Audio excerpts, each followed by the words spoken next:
அவனுக்கு பயணம்ன்றது ஒரு இடத்துல இருந்து இன்னொரு இடத்துக்கு போறது மட்டும் இல்ல, அது வாழ்க்கையை உணர்த்துறது. புதிய புதிய பாதைகள், தெரியாத இடங்கள், புதிய மனிதர்கள், ஒவ்வொன்றிலையும் ஒவ்வொரு அழகை தேடிக்கொண்டே இருப்பான். எல்லாருமே வாழ்க்கைய பாதுகாப்பா வாழ நினைக்கும் போது அவன் மட்டும் வாழ்க்கைய அனுபவிச்சு வாழ வேணும்னு நினைப்பான். சின்ன சின்ன சந்தோஷங்களை எல்லாம் ரசிக்க தெரிஞ்ச ஒரு மனிதன். அவனுக்கு பயணம் என்றது வெறுமனைய போட்டோஸ் எடுக்கிறதுக்காக மட்டும் இல்ல, நினைவுகளுக்காக. ஒரு நாள் எல்லாமே முடிஞ்ச பிறகு நாங்க பார்த்த இடங்களையும் சந்தித்த மனிதர்களையும் தானே நினைவுல வச்சிருப்போம் என்று ஆழமா நம்புறவன். எங்களுக்கு பயணிக்க சொல்லி தந்தவன், பயணத்துல இருக்கிற அழகுகளை ரசிக்க சொல்லி தந்தவன். ஒவ்வொரு பயணமும் ஒவ்வொரு புதிய கதை, ஒவ்வொரு நாளும் ஒவ்வொரு புதிய அனுபவம்.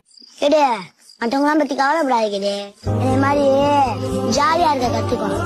ஏன்னா எனக்கு நானே டிவி, நானே மட்டும் எனக்கு என்ன வேணும் எப்படி வேணும் ஐயா கிளியரா இருப்பேன். நாளைக்கே என்ன நடக்கும் தெரியாது நமக்கு.